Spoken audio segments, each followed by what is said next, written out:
Hello and welcome to the first video. In this video I'm going to show you how I made a tiny replica of my favorite guitar. So there's lots of places you can look for models of guitars. I tried Thingiverse, but from a PRS perspective there's not a lot here, and what they did have looks fairly rubbish. So I looked around and found this really cool model on Turbo Squid. Seemed to have some really nice detail on the model. The renders look great, and quite importantly, the model itself appeared to have lots and lots of polygons, which means it's nice and smooth, especially when printing with resin. And so pretty happy with the look of the model. Fairly expensive, but you know, how much do you value your time? I certainly wouldn't want to model this, and if I did, it cost me a lot more than $84. But it's likely you can probably find this model cheaper elsewhere. I can clearly see that the different parts of the guitar are separate models, and confident I can remove the ones I don't want, like the tremolo arm and the strings in 3D Studio Max.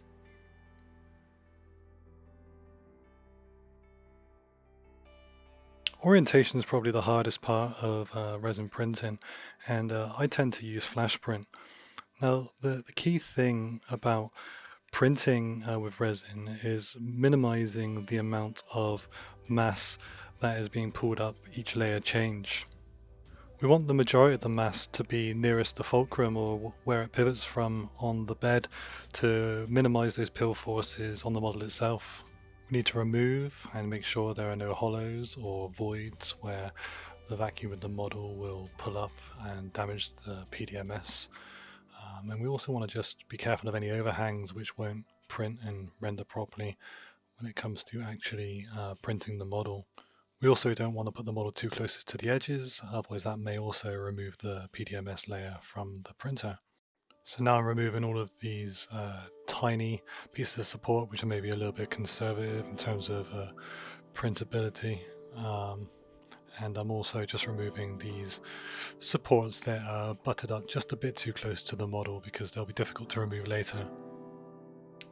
In this point, rather than trying to get the support to go all the way from the bed, I'll change the settings, make the tip and the support itself just a little bit thinner, and actually get it to move from the body itself, reducing the overall supports and making it easier to remove. I spent quite a lot of time here because it's certainly easier to get the supports right now rather than lots of trial and error and having to clean the build plate through failed prints, but you just really want to make sure that you're going to be able to remove these supports without leaving too much damage on the model once you've finished the print itself. Here on the bottom you'll see I'm actually using wider, fatter supports because they're going to bear the brunt of the pill force every time there's a layer change.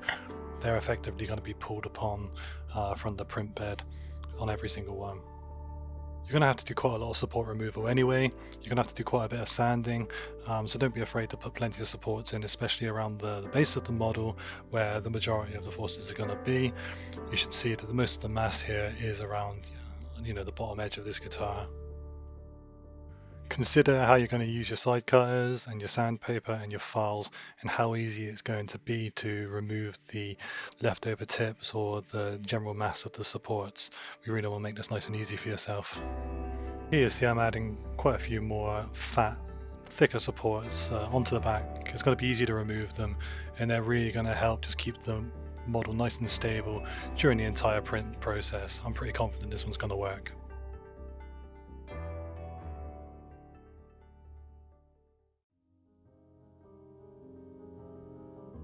So we're going to move across to Asura, and Asura is the software that came with the Peopoly Moai, but you could use pretty much any resin or DLP SLA slicer, and the same principles apply. This is just the one that came with my printer. Cura is another very popular piece of software for this. Here you can see that there's a green and a red area. The green is closer to the tilt or the fulcrum of the vat itself, and the red is further away, so that's where the majority of the pill force will be. And so the goal here is to get the majority of the mass into the green area, and that will reduce the angle it's being pulled from, and so reduce the forces on the vat itself. So I set up a time-lapse GoPro inside my cabinet.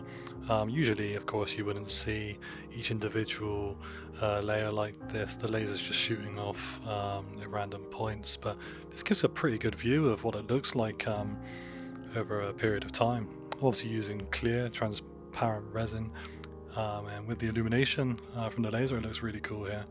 You can see the guitar kind of emerging from the PDMS vat. It looks like something out of Westworld. It's definitely a lot cooler than watching an FFF or a FDM printer print. And as we get to the last layer, obviously it would usually just shut off, but I've paused it here just so you can see what the last frame looks like. Pretty cool.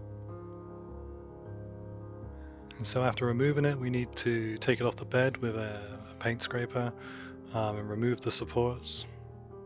You're going to want to hold the model as close to the fragile areas as possible and be careful as you trim them off that you don't damage anything. Trim further away from the smaller parts, and then you need to rinse it. Now to rinse, I use 2 tubs, one with bioethanol, one with water, and I mix between the two until everything's nice and clean and it's just ever so slightly tacky to the touch, definitely not sticky.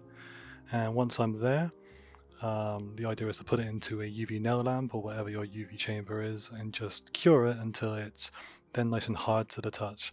Your fingernail shouldn't go into the model if it's cured properly.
Okay, that's about it for sanding. I mean, everything's nice and flat now. The green stuff is all sanded nice and flat to the model itself, and everything's got this kind of nice matte finish. We can see that we've gone over all areas, all the curves are nice and smooth, and we haven't lost any details, so pretty much ready for painting now. And we're just going to prime the model before we do any of that. So after priming, this is what it's going to look like. Used about 4 or 5 coats, spraying each way and leaving for about 10 to 15 minutes between coats. You can see everything's nice and flat. The back super flat. You can just see the slight shadow of the green stuff, but really it's not that noticeable, and we'll be going over that with the paints. So if we take a look at the side, the jack looks really good, the details there. In fact, all of the details there on everything, the knobs look great, and the switch looks great, the bridge looks great, and the pickups also look really nice. The frets are all really defined, and the tuners, machine heads, everything, even the strap buttons are all looking good, so I think we're ready for painting. So please come back. I'll see you in part 2, where we're going to paint this with Posca pens and then clear coat over it. Thanks very much for watching. I hope you've enjoyed this.